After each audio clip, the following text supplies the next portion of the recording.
Sunderlight Productions. Pour beaucoup d'entre nous, les routes sont nos terrains de jeu. Mais pour certains, elles représentent un champ de bataille où chaque course peut définir toute une vie. Liv Westphal était l'une des athlètes les plus talentueuses de sa génération. Détentrice du record de France du 10 km, elle était l'une des rares athlètes capables de rivaliser avec les coureuses kenyanes et éthiopiennes. À seulement 17 ans, elle traverse l'Atlantique, laissant derrière elle sa famille, avec pour objectif de devenir l'une des meilleures fondeuses européennes. En 2019, tous ses efforts commencent à payer. Elle décroche enfin des records avec les Jeux Olympiques en ligne de mire. Mais le sport de haut niveau peut parfois être impitoyable. Une blessure inconsolable met fin à ses ambitions de podium et lui impose la fin de sa carrière. Un moment où les athlètes se retrouvent souvent seuls face à l'une des épreuves les plus douloureuses de leur vie. Je suis née à Milan en 1993, d'un père strasbourgeois et d'une mère milanaise. Et je garde un souvenir très bon de cette ville. Je me rappelle aller à la maternelle tout à fait au centre de la ville, être emmenée sur le porte-bagages de ma maman en vélo. Donc c'est vrai que c'est des souvenirs très familiaux pour moi. À 5 ans, mes parents décident de déménager à Limoges, donc du coup de rentrer en France. Et à l'époque, je parlais pas un mot de français. C'est-à-dire que ma première langue, ça a été l'italien, que j'ai d'ailleurs parlé très tard, parce que j'étais un petit peu confuse entre les deux langues. Et donc voilà, j'ai 5 ans, j'arrive en maternelle et je sais pas un mot. Mais à cet âge-là, on est des éponges, donc en 3 mois, j'ai appris le français, je suis devenue bilingue. L'intégration à Limoges s'est faite tout naturellement. Je pense que c'est une ville très agréable pour justement passer son enfance. C'est une ville très, très sûre, une ville très verte. J'ai plus ou moins aimé l'école. J'ai toujours été très passionnée par le sport. D'ailleurs, je pense que mes toutes premières foulées de pistes ont dû se faire sur une très petite piste de Limoges. Je me rappelle d'ailleurs d'avoir fait des crosses scolaires où je me débrouillais pas trop mal. Mes parents n'ont eu qu'un seul enfant, donc du coup je suis fille unique.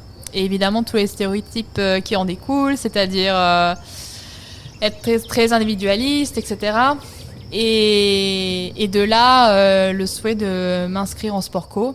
Et Limoges étant terre de basket, ça allait de soi de m'inscrire au basket. Et ça n'a pas du tout été le coup de foudre. Dans le sens où je ne savais pas quoi faire du ballon, je n'avais aucune coordination. J'aimais effectivement l'esprit d'équipe, ça oui. Mais ce qui me réussissait le plus, c'était de courir sur le terrain. D'ailleurs, on m'appelait la mobilette. Mais voilà, du moment que j'avais pas le ballon, je gardais le calme. Et donc, j'ai fait du basket de mes 10 ans à mes 14 ans. Et à mes 14 ans, j'ai eu un problème de genou, donc j'ai arrêté le basket. Et je suis restée 1 an sans faire de sport. Et après 1 an, s'est posé la question de qu'est-ce que j'allais faire de mes mercredis après-midi. Et j'hésitais beaucoup entre natation et athlétisme, et puis finalement, ça s'est réglé à qu'est-ce qui était le plus près de la maison. Et la piste était légèrement plus proche que la piscine. Et je m'inscris du coup à l'ASPTT Limoges en 2000, ça doit être 2008. Et à partir de là, j'essaie un peu de tout. Je fais du javelot, des haies, même de la perche, que je crois que j'ai même pas réussi à soulever mon corps d'1 centimètre. Et puis finalement, on m'a fait faire des diagonales sur la pelouse, donc c'était un petit peu plus adéquat. Mais le gros tournant, ça a été janvier 2009, quand on part à Valence pour 6 mois. Je pars à Valence parce que mon père a un sabbatique de 6 mois et ça s'était négocié soit à Séville, soit à Valence. Et Valence était légèrement plus près que Limoges. C'est 1000 bornes entre les deux villes. Donc on est parti pour vivre 6 mois là-bas, sans connaître rien de la ville, rien de la culture, rien. À l'époque, Valence n'était pas encore la capitale du running que c'est devenu. Donc c'est, je pense, une chouette coïncidence de la vie que déjà à 15 ans, je sois amenée à cette ville. Et donc janvier 2009, je m'inscris en club d'athlé pour me faire des copains, et aussi parce que j'aimais déjà courir. Et en fait, je pense que à cet entraîneur, à Edu, il s'appelait, je lui dois toute ma carrière sportive. Parce que je suis arrivée, je crois que je devais valoir 5,30 sur 1500. Et 6 mois plus tard, quand je suis repartie, j'avais fait 4,47, je me rappelle. Je me rappelle parce que j'avais réussi à me qualifier pour les championnats d'Espagne junior ou cadet de l'époque. Et donc là, je découvre l'athlé, quoi. Enfin, je découvre ce que veut dire s'entraîner, je découvre les fractionnés sur piste, je découvre les footings un peu plus longs, je passe de 1 entraînement à 4 entraînements par semaine. C'est un entraînement intense. À 15 ans, normalement, c'est synonyme de liberté, de première bêtise, et pourtant, je trouve énormément de plaisir à m'épanouir dans une nouvelle discipline avec beaucoup de structure, beaucoup de rigueur. Aussi être encadré par un groupe. Je connais aussi les premiers voyages au championnat, donc en Galice, en Andalousie, à Barcelone. Donc ça aussi, c'est un peu c'est une autre forme de liberté en fait. C'est-à-dire que je pars à l'aventure et avec des objectifs très précis, avec des temps, des chronos, des frissons sur la ligne de départ. Donc c'est vraiment la découverte d'un nouveau monde. Et je pense que ce qui m'a sauvée, c'est que je suis restée que 6 mois. Si j'étais restée un petit peu plus, voire 2 ans, probablement je me serais un peu grillé les ailes. Mais c'était vraiment la durée juste pour pouvoir franchir un cap et puis découvrir, me passionner par l'athlé.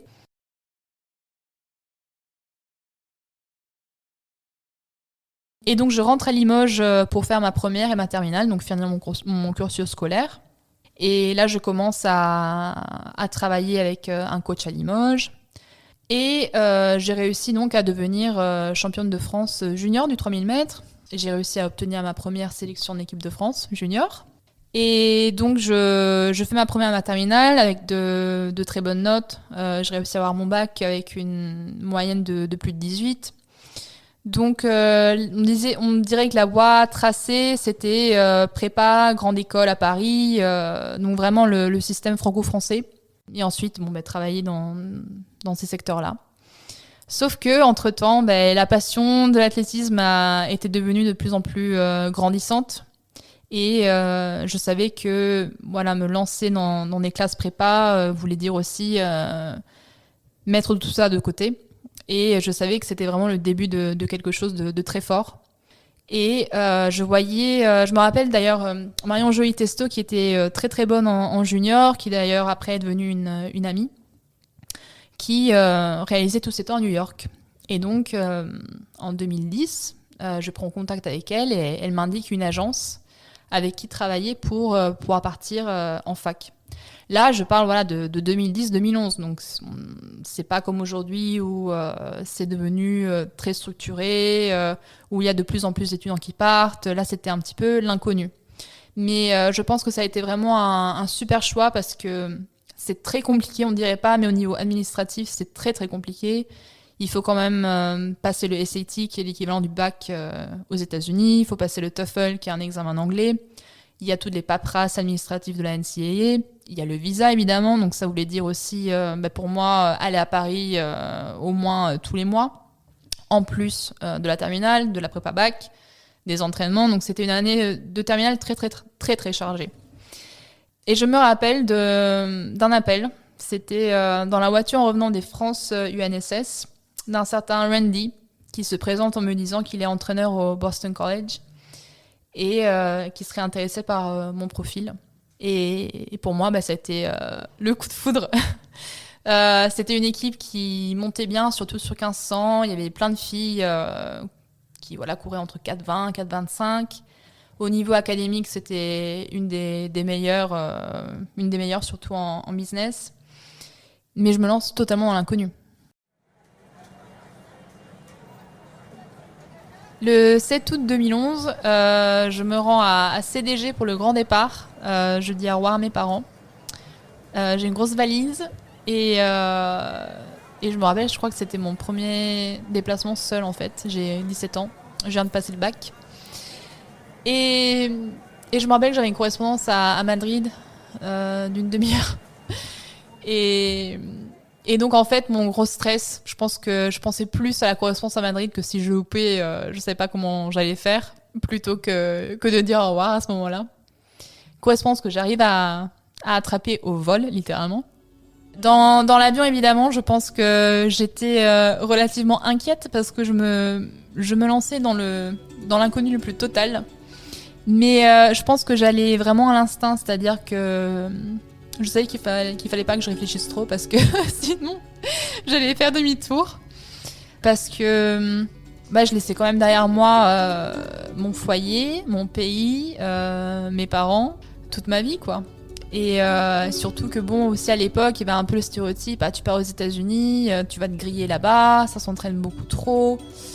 Je prenais une trajectoire totalement alternative à ce que j'avais en tête auparavant. Donc évidemment, il y avait un petit peu d'inquiétude.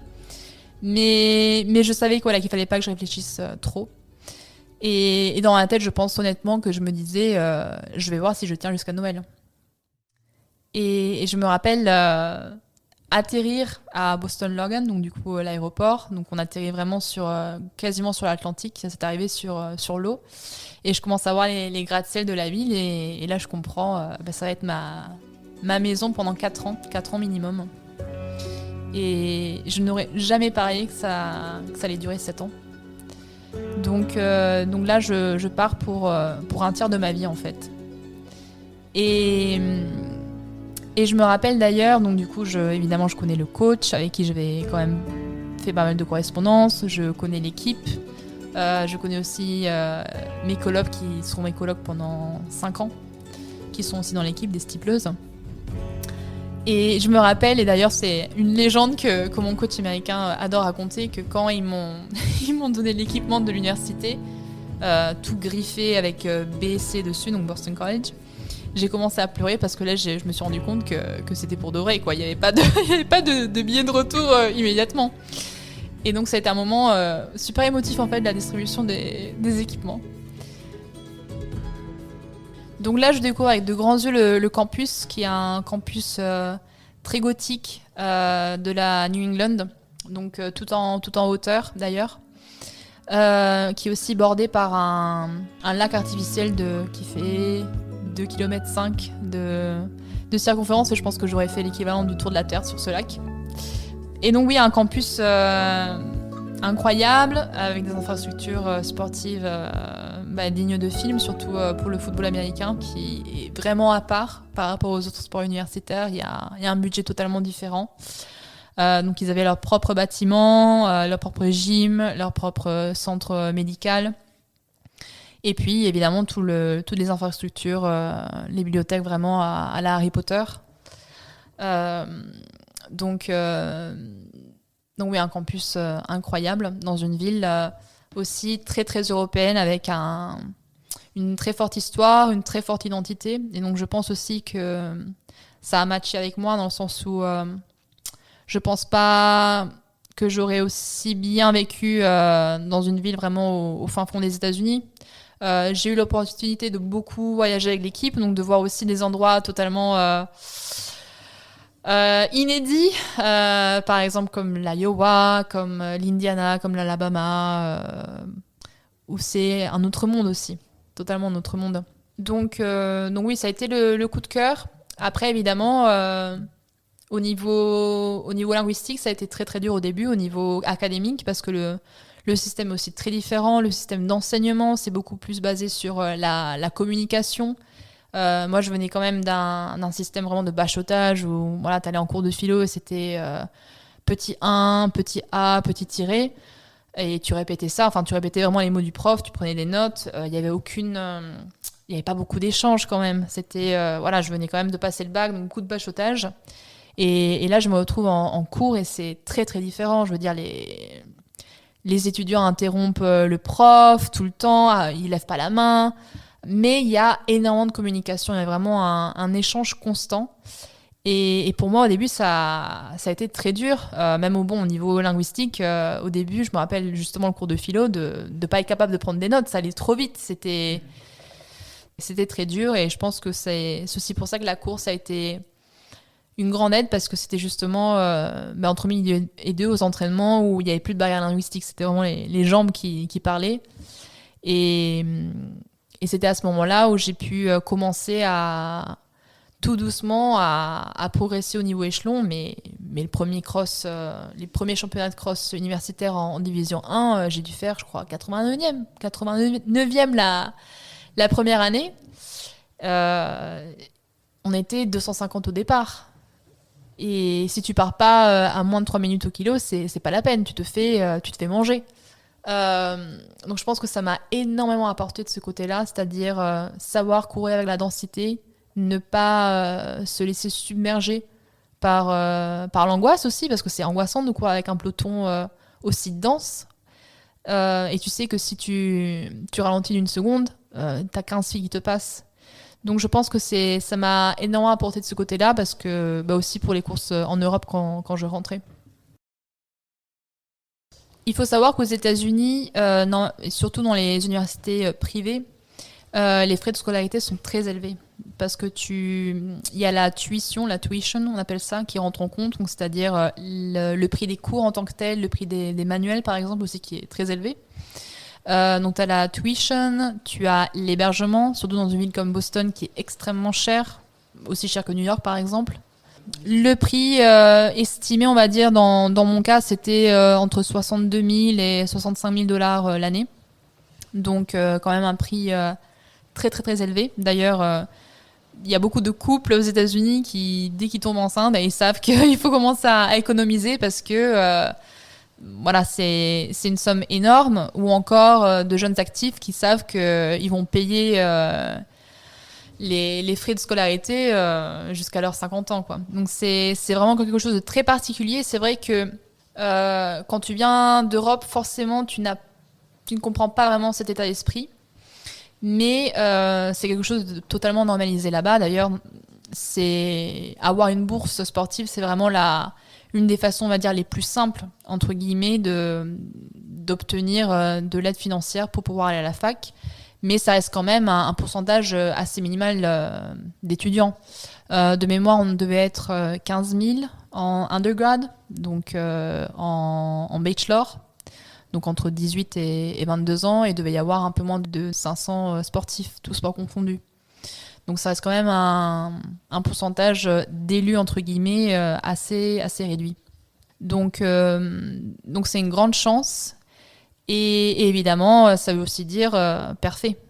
C'est-à-dire que ça reste quand même un salaire, entre guillemets, très, très significatif. Mais en contrepartie, il faut que tu saches représenter ton université au plus haut niveau. Et surtout, savoir répondre aux championnats américains, là où tout se joue au niveau collectif notamment. Donc évidemment, l'un des effets pervers du système, c'est que la finalité, c'est d'avoir une bourse sportive. Et donc, il y a pas mal de problèmes de surentraînement au lycée. Parce que justement, les lycéens savent qu'ils doivent perfer, par exemple, en junior ou senior year, donc c'est-à-dire en première et terminale, pour pouvoir avoir des perfs qui représentent un intérêt pour les coachs des différentes universités. Donc là, je parle surtout de Division 1, parce que j'ai évolué en Division 1 pendant tout ce temps. Après, en Division 2, Division 3, peut-être c'est différent. Et c'est vrai que malheureusement, c'était assez fréquent de voir, par exemple, certaines de mes coéquipiers arriver en première année et avoir des problèmes de fractures à répétition, des problèmes de burn-out aussi au niveau mental, la pression parentale, justement, de devoir perfer pour pouvoir étudier dans une bonne école. De la vingtaine de coéquipières que j'ai eues, on devait être 3 ou 4 à ne pas avoir de fractures de fatigue. Donc les fractures de fatigue étaient vraiment c'était totalement normalisé dans le sens où c'était très, très fréquent malheureusement. Il y a aussi un peu ce positivisme américain qui a un très bon côté dans le sens où il y a un optimisme de base, on a toujours de beaux objectifs, on est toujours motivé, mais derrière, tu sais pas exactement quelle est la superficialité de ce positivisme, dans le sens où tout va bien dans le meilleur des mondes, oui mais tu as mal. Donc tu es blessé, il faut être honnête dessus. Et c'est vrai que parfois, je pense que beaucoup d'athlètes ferment un petit peu les yeux parce que La grosse différence aussi pour eux, c'est qu'après la graduation, après la remise des diplômes, leur carrière s'arrêtait. Et pour moi, c'était impensable d'avoir une date de fin de carrière. C'est-à-dire que tu sais que le 15 mai 2015, tu décroches ton diplôme avec le chapeau carré, et tu sais que le 16 mai, tu n'es plus athlète. Parce que ta carrière universitaire s'arrête, et donc aussi ta carrière sportive. Il faut savoir qu'aux États-Unis, c'est pas le même système de club qu'en France. C'est-à-dire que justement, une fois que tu arrêtes d'être en équipe universitaire, après, c'est compliqué de retrouver cette structure. Parce que soit tu atteins un tel niveau que tu peux intégrer une team de marque, c'est-à-dire par exemple le Bowerman, le team New Balance Boston, le Brooks, le OASI. Mais bon, là, on parle quand même d'un niveau très, très, très élevé parce qu'en plus, il y a une densité aux États-Unis qu'on retrouve pas en Europe. Donc, on parle de 0,3%, je crois, des athlètes, tous sports confondus. Soit tu fais partie d'une crew, mais là encore, c'est pas la même structure de club qu'en France. Il y a pas de club, il n'y a pas vraiment de structure fédérale à proprement parler. Ouais, il n'y a pas de championnat national qui soit ouvert à plein de monde comme en France, donc c'est quand même encore une portion très très restreinte des athlètes qui peuvent y participer. Donc tu te retrouves un petit peu esselé, on va dire. Et c'est pas toujours évident parce qu'en plus ça arrive à un moment où tu commences une carrière professionnelle, où bon t'as 24-25 ans, donc je pense que c'est une transition assez compliquée quand même. Que bon, moi j'ai pas vécu, mais que j'ai vu beaucoup d'amis vivre, et je pense qu'il y aurait aussi beaucoup à faire de ce côté-là, justement, pour un petit peu assouplir un peu cette transition, parce qu'on passe quand même d'un cadre ultra structuré à être totalement esselé, quoi. Et c'est vrai que bon, plus au niveau course de fond, par exemple, bon, maintenant j'ai plein de copines qui aujourd'hui, je pense, courent le marathon de Boston, mais je pense aussi à ceux qui font des haies ou du javelot ou du marteau. Enfin, eux, par exemple, ils savent que ce jour-là, ce sera la dernière fois qu'ils toucheront un marteau ou qu'ils franchiront des haies. Je pense que c'était très très dur de voir ça. Cette économie du sport et des études offre aussi beaucoup de moyens. C'est-à-dire qu'on pouvait voyager à certains championnats, il y avait un budget à l'année. Donc je pense aussi, on a tendance à pas se rendre compte de tout le côté administratif d'être entraîneur universitaire aux États-Unis. C'est-à-dire que finalement, l'entraînement de 2 heures entre midi et 2, c'est la partie la plus simple et la plus courte de la journée. Mais derrière, il y a tout un côté administratif qui est très très carré. Il y a des lois NCAA très très très très dures aussi, dans le sens où, par exemple, normalement en division 1, tu n'as pas le droit de t'entraîner plus de 6 fois par semaine.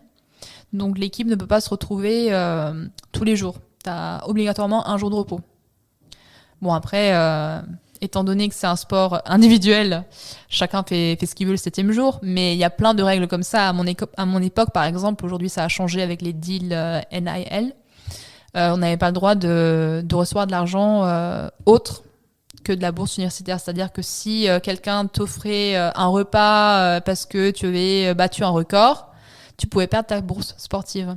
Donc par exemple, moi je me rappelle qu'une année j'avais fait 3e à Vallecas, donc aux 10 km de Madrid, et j'avais pas pu recevoir de prime parce qu'à l'époque j'étais encore sous contrat avec mon université. Donc j'ai vécu sur le campus plus de 5 ans, donc c'est assez similaire en fait à ce qu'on voit dans les films, hein. Dans le sens où c'est une mini-ville où on a tout à portée, on a, si tu veux ne pas sortir du campus pendant des mois, tu peux. D'ailleurs le centre de Boston était à 20 minutes, mais c'était comme si c'était à 3 heures parce que l'emploi du temps est très très chargé, mine de rien. On a aussi tendance un peu à stéréotyper le double projet sport-études comme si on faisait que du sport, mais bon, il faut aussi pas mal bosser. Et puis évidemment, il y a toute la vie d'étudiants sur campus telle qu'on le voit dans les films, hein. Ça sort pas de nulle part, c'est-à-dire beaucoup d'alcool aussi. Des fêtes tous les week-ends, hors campus, évidemment les football games. Donc une vie bien mouvementée. Et c'est vrai qu'en ayant quand même le double profil student athlete, il fallait quand même bien savoir gérer les 3 aspects, c'est-à-dire l'aspect étudiant, l'aspect sportif et l'aspect social. Et c'est vrai que c'était pas toujours évident parce que, bon, justement, l'aspect social aux États-Unis se résumait souvent, malheureusement, à des week-ends un peu très arrosés. Donc oui, comme on le voit dans les films, hein. Surtout en première année où c'était malheureusement très, très commun de voir des comas éthyliques, des choses comme ça. Donc c'est aussi un peu on va dire le dévers de la médaille, le revers de la médaille, pardon, où je pense que l'entrée à l'université aussi voulait dire était synonyme de liberté totale pour beaucoup. Ce que je retiens de cette aventure scolaire et sportive à Boston, c'est surtout le mindset très positif, très déterminé, et aussi l'énorme densité de perf. C'est-à-dire qu'on apprend à ne pas se poser de limites. Gagner une course là-bas, ça devenait toujours très très rare parce qu'il y avait toujours quelqu'un de meilleur, donc toujours quelqu'un sur qui se baser aussi. Il y a tout l'aspect collectif que j'ai adoré. On a toujours eu une équipe d'une vingtaine de filles qui se renouvelait aussi tous les ans, hein, parce que certaines partaient après la graduation et des jeunes arrivaient. Et puis aussi la culture de l'effort. Donc on arrivait vraiment à se tirer l'une l'autre.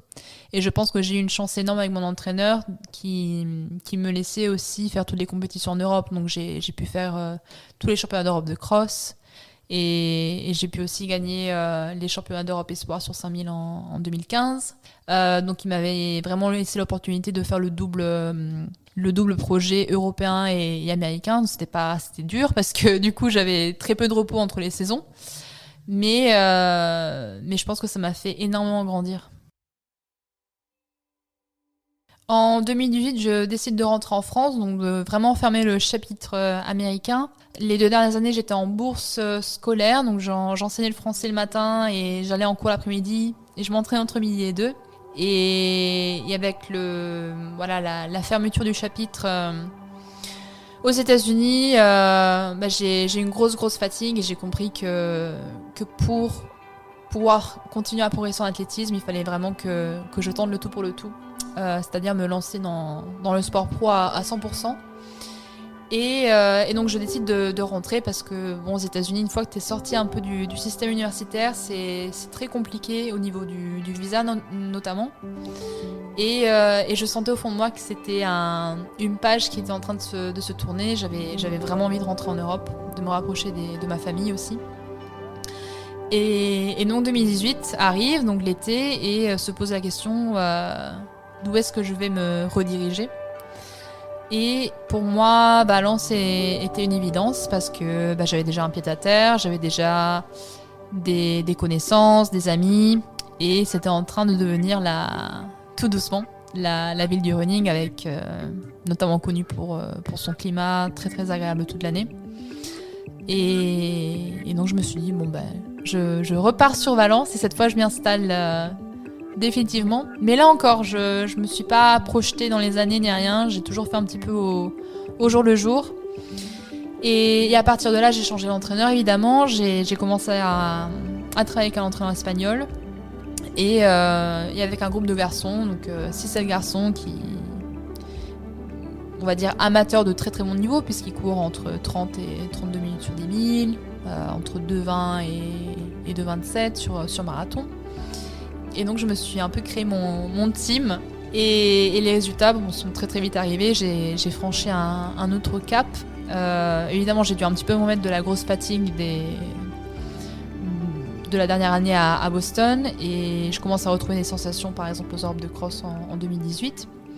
Et 2019 pour moi est vraiment l'année où je franchis un autre statut où je pars aussi en stage pour la première fois en altitude au Kenya, où je découvre vraiment le sport de haut niveau. Et pas forcément si facile que ça en dehors de la piste, c'est-à-dire que je m'élance aussi dans le sport de haut niveau, sachant que financièrement c'est pas simple. J'ai un bon palmarès espoir, mais en senior il faut encore que je démontre ce que je vaux. Donc évidemment le contrat d'équipementier n'est pas forcément très élevé. Bon, un très bon athlète espoir qui doit encore faire ses preuves en senior, probablement peut espérer gagner entre, je dirais, 8 000 et 15 000 euros l'année peut-être, une fourchette assez large. Bon, maintenant, il y a aussi tout le côté influenceur, réseaux sociaux qu'il n'y avait pas forcément quand moi j'ai commencé en pro, c'est-à-dire en 2018. Donc les revenus, ces revenus-là viennent. Donc là, je parle de revenus de marques sportives, hein, donc de sponsorship. Après, bon, il faut aussi ajouter tout ce qui est primes de course et peut-être d'autres sponsors locaux. Peut-être aussi les clubs peuvent aider au niveau fédé, mais là, on parle quand même d'athlètes qui ont déjà perfé à haut niveau. Donc c'est sûr que quand on a quand même un gros bagage d'études et qu'on peut prétendre à gagner bien plus, il faut être convaincu de son affaire, et je pense qu'au fond de moi, je savais que j'avais une marge de progression, et je savais aussi que c'était le moment de le faire. C'est-à-dire j'avais 26 ans, c'était à ce moment-là ou plus jamais. Donc ça a été une prise de risque. Bon, aussi modérée, hein, parce que c'est aussi une des raisons pour lesquelles j'avais choisi Valence. C'est-à-dire que j'avais déjà pied à terre, et puis la qualité de vie, le coût de la vie est bien moindre par rapport à la France, même au jour d'aujourd'hui. Donc c'est sûrement pas évident de vivre avec de telles sommes, avec une activité aussi qui est relativement éphémère, c'est-à-dire qu'il y a des bonus, mais il y a aussi des malus de performance. Donc c'est aussi très facile d'avoir moins de 30% si tu fais pas plus de 9 courses dans l'année, ou si tu fais pas tel temps. Donc c'est sûr que c'est pas...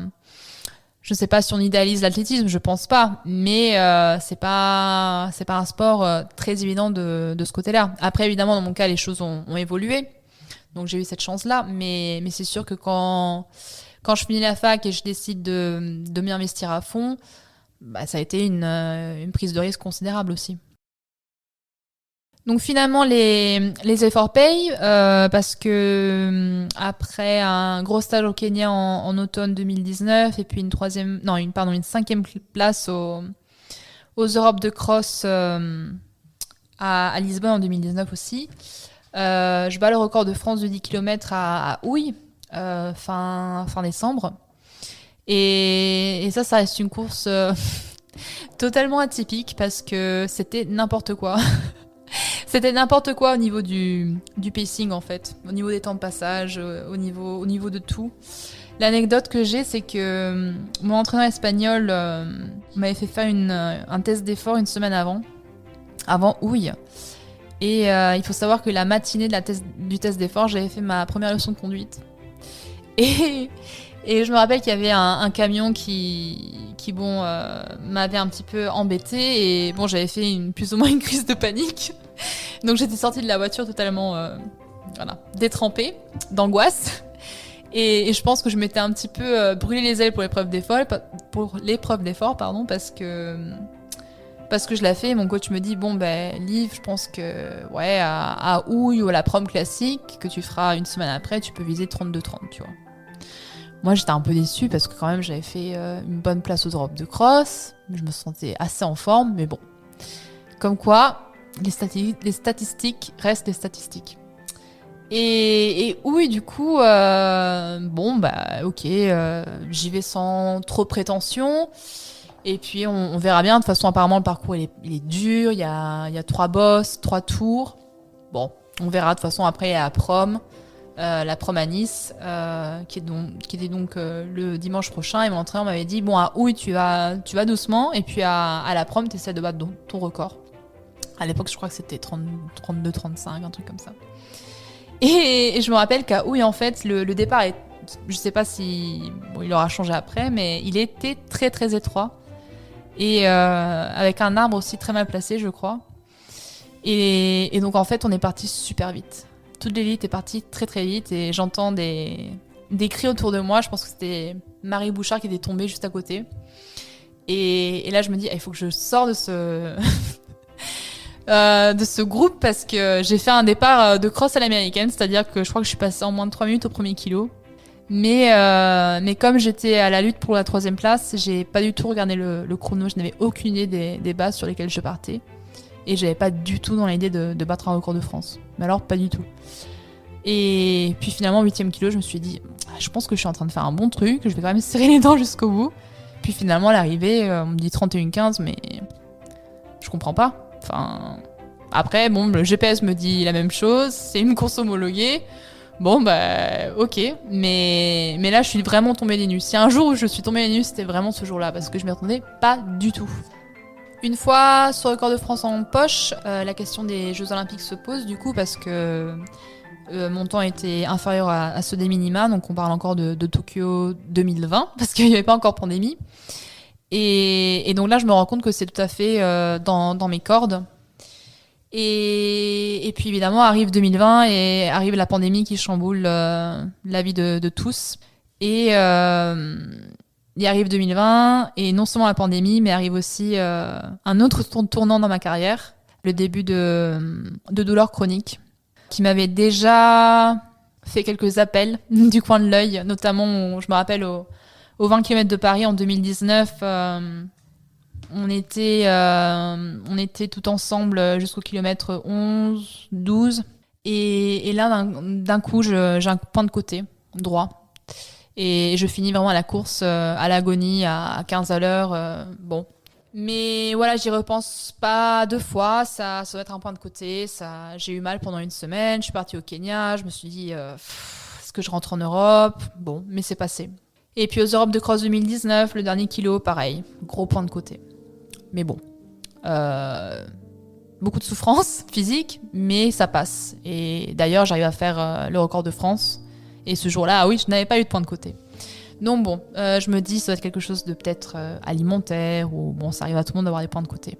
Sauf que, été 2020, je fais la Diamond de Monaco sur 5000 mètres. Je pense que je suis dans la forme de ma vie, tout simplement. Et pourtant, il y a quelque chose qui cloche. J'ai pas de jambes. Et là encore, j'ai un gros point de côté qui arrive à mi-course. Et bon, bah, je finis comme je peux. Et là, je me dis, va peut-être falloir que je réussisse à régler ça. Et je me rappelle, j'avais les championnats de France de 10 000 mètres 2 semaines après où je comptais encore une fois essayer de battre le record de France, où on avait monté une bonne course, où vraiment tous les moyens étaient ouverts.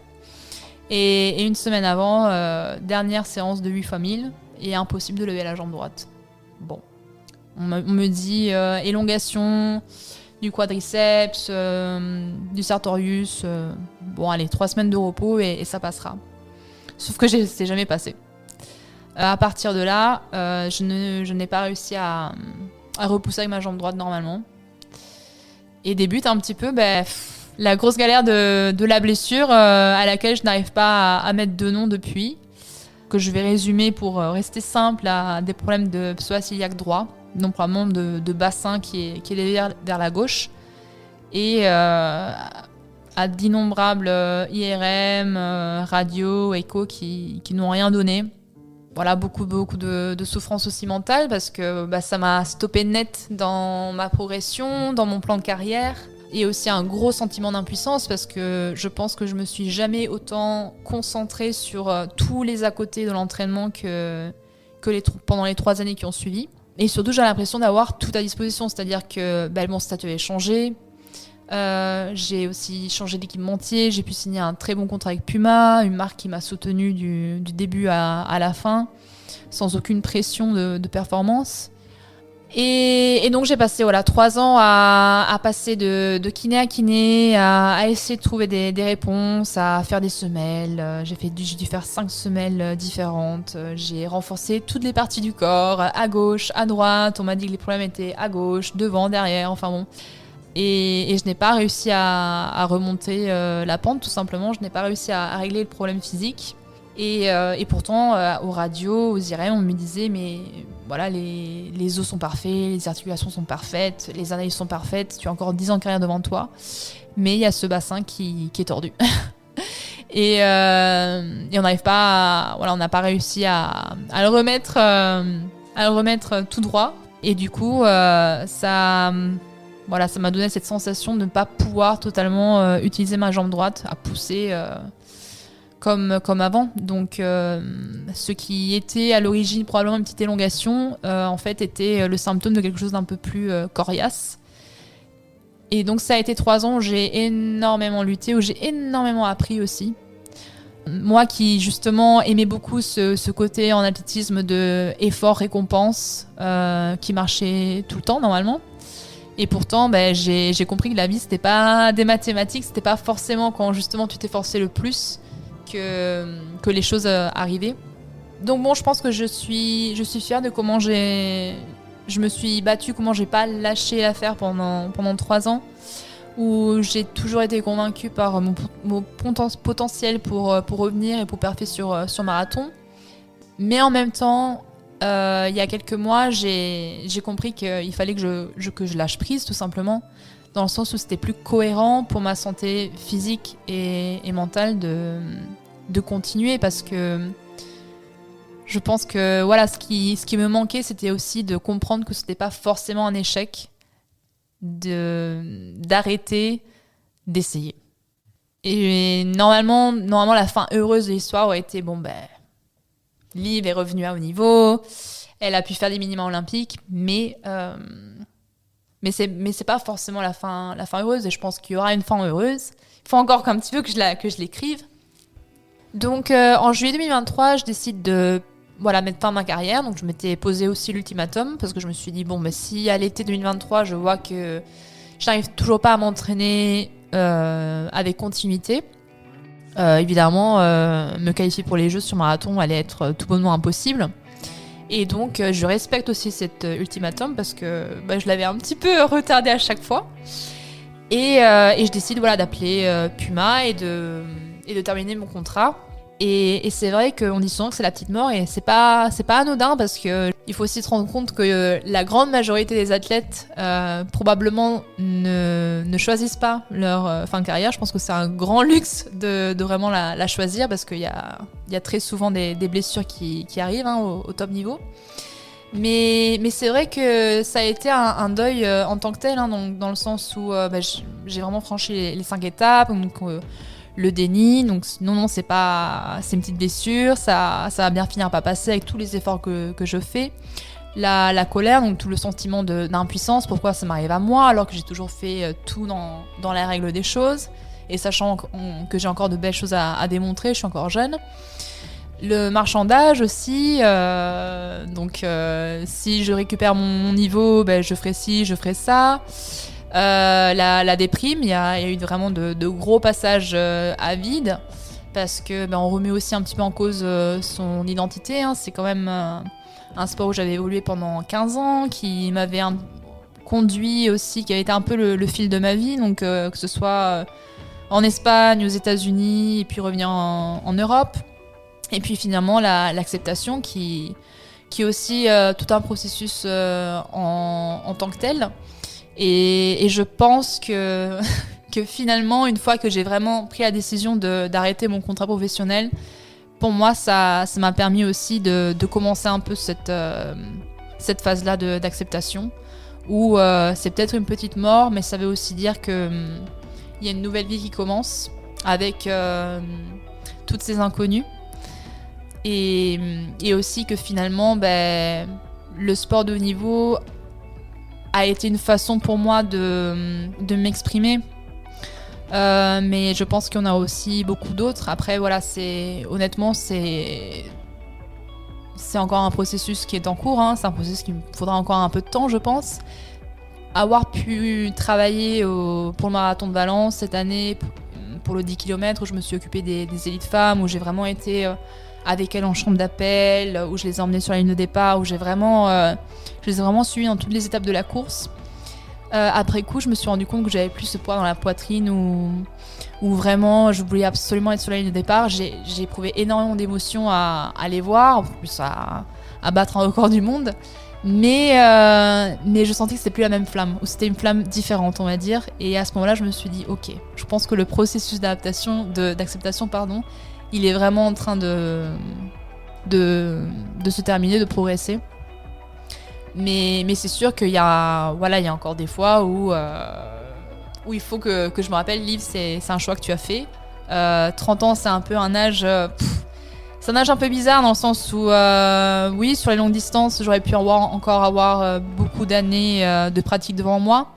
Après, en même temps, j'ai toujours su que je voulais pas une carrière extrêmement longue parce que bon, le sport de haut niveau, c'est un super travail. Enfin, je veux dire, quand les autres dans le métro allaient au bureau, moi j'allais à la piste. Enfin, c'est incroyable, c'est une chance incroyable, je pense. Mais en même temps, pour moi, je l'ai toujours vu comme une période, une étape de ma vie, pas comme une période extrêmement longue. C'est juste arrivé plutôt que prévu et sans que je puisse vraiment m'exprimer sur le marathon qui, à mon avis, m'aurait vraiment convenu. C'est une grosse étape à franchir et c'est vrai que c'est pas forcément un thème qui est extrêmement exploité au niveau médiatique. J'ai quelques amis qui sont passés par là, mais pas non plus énormément. Mais justement, le peu que j'ai pu échanger avec eux m'a montré que la vie s'arrêtait pas, au contraire, qu'il y avait beaucoup d'autres choses derrière. Et au jour d'aujourd'hui, je continue à courir pratiquement tous les jours, mais pas avec la même discipline, pas avec la même souffrance à l'entraînement. Et c'est vrai que c'est un pur bonheur aussi. Donc, je trouve un autre genre de bonheur, en fait. Ce que je retiens de ma carrière au niveau, je pense que c'est tout d'abord les rencontres que j'ai pu faire.